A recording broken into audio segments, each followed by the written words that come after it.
국회 운영위원회가 국방안보 분야를 중심으로 한 청와대의 정책 기조를 점검하기 위해서 전체 회의를 열었습니다.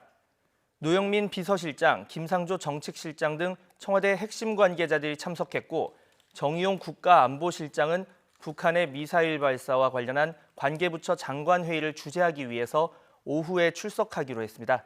취재기자 연결해서 자세한 내용 알아봅니다. 김주영 기자. 네, 국회입니다. 네, 운영위원회 예정대로 시작한 것 같은데 어떤 이야기가 오가고 있습니까? 네, 일단 국회 운영위원회 회의는 노영민 대통령 비서실장과 김상조 청와대 정책실장 등 청와대 핵심 관계자들이 참석한 가운데 1시간쯤 전인 오전 10시에 시작됐습니다.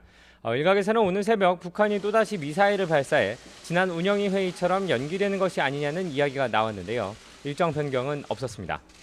다만 북한의 발사체와 관련한 관계부처 장관회의가 소집되면서 정의용 국가안보실장과 김육은 국가안보실 1차장은 오후 회의에 출석하는 것으로 의견을 모았습니다.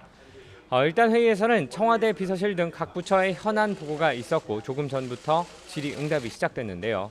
노영민 대통령 비서실장은 일본의 조치는 우리 대법원의 강제징용 판결에 대한 명백한 경제 보복이라며 과거사 문제를 경제 문제와 연계해 자유무역 질서를 부정하고 동북아 안보 질서까지 위협할 수 있는 매우 부당하고 무모한 선택이었다고 거듭 비판했습니다.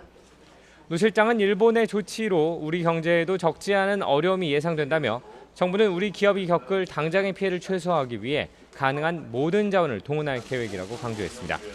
여야는 오늘 회의에서 일본의 경제 규제에 대한 청와대의 대처가 적절했는지 또 앞으로의 대응 방향은 무엇인지 집중 질의할 전망입니다.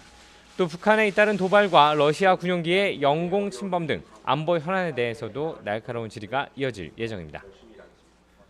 자, 이런 가운데 정치권은 일본의 경제 규제 문제로 여전히 시끄러운 상황이죠. 네, 여야 모두 일본의 경제 규제를 비판하는 동시에 어떻게 난국을 풀어나갈 수 있을지 고민하는 모습입니다. 더불어민주당 이인영 원내대표는 우리 국민의 저력이 타의 추정을 불허한다면서 일본을 이겨내자고 강조했습니다. 이를 위해 당은 소재 부품 국산화와 수입 다변화를 촉진하고 규제 혁신과 정책 지원을 통해 빠른 시간 안에 기술 독립과 자립화를 높일 수 있도록 최선을 다하겠다고 밝혔습니다. 자유한국당과 바른미래당도 일본의 규제에 대해 대책을 고심했지만 어제 문재인 대통령이 남북 경협을 강조한 발언을 두고 비판도 내놓았습니다. 자유한국당 나경원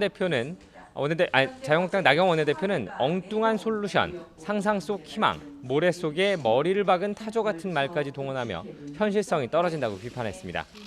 바른미래당 오신환 원내대표도 경제전쟁의 해법으로 삼기에는 상황이 너무 급박하다면서 중장기 대책과 외교적 해결책을 찾으라고 강조했습니다.